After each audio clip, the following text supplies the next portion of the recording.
पत्रकार परिषदचा विषय आपल्या सगळ्यांना माहित आहे की परवा दिवशी 13 तारखेला गोकुळचे माजी चेअरमन आणि सहकारामध्ये ज्यांनी बोंद्रे दादांच्या पासून ते एस.आर. पाटील साहेब असतील, बी.ए. पाटील साहेब असतील, अशा सगळ्यांनी सहकारामध्ये काम केलं. गोकुळमध्ये नरके साहेब असतील, डोंगरे साहेब असतील, या सगळ्यांच्या बरोबर त्यांनी धुरा सांभाळली आणि एस.आर. पाटील साहेबांच्या नंतर गयतची मोठी संस्था, कारण की आपल्या कोल्हापूर जिल्ह्याला तालुका संघाचा मोठा इतिहास राहिलेला आहे. तालुका संघ म्हणजे एक शक्तीस्थळ या जिल्ह्याच्या सहकारामध्ये, शेतकऱ्यांच्या उत्कर्षामध्ये राहिलेला आहे. आणि आता बोटावर मोजणे इतके तालुका संघ आपल्या जिल्ह्यामध्ये सक्षमपणे कार्यान्वित आहे. त्यातला एक रयत संघ आहे की जो सक्षमपणे आज देखील शेतकऱ्यांना या ठिकाणी सेवा देण्याचं काम वेगवेगळ्या माध्यमातून करतो. अगदी आपण बघितलं असेल मागच्या वेळी RCF मध्ये एक लॅब स्वतःच्या पैशातनं रयत संघमध्ये उभा करायचं काम केलं. असं एक कर्तृत्व संपन्न सहकारातलं नेतृत्व विश्वास आबाजींच्या माध्यमातून या ठिकाणी 75वी त्यांची साजरी होते.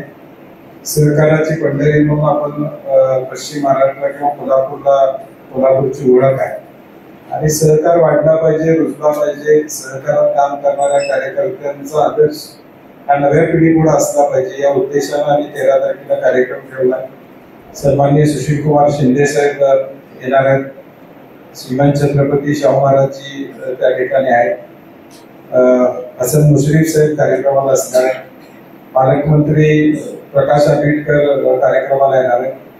खासदार धैर्यशील माने कार्यक्रमाला येणार आहेत. खासदार विशाल पाटील येणार आहेत.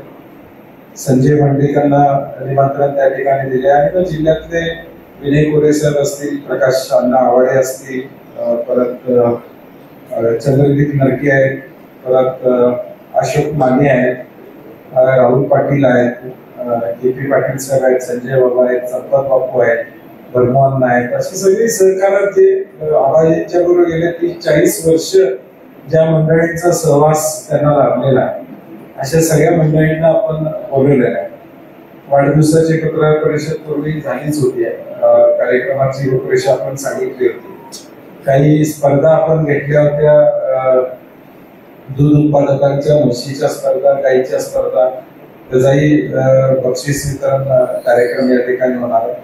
आणि सहकारातलं त्यांचं योगदान, त्याची एक स्मरणिका आपण प्रकाशित त्या निमित्तानं करणार आहोत, जी एक दीपस्तंभासारखी सहकारात काम करणाऱ्या लोकांना उद्याच्या भविष्य काळात एक दीपस्तंभ ठरेल.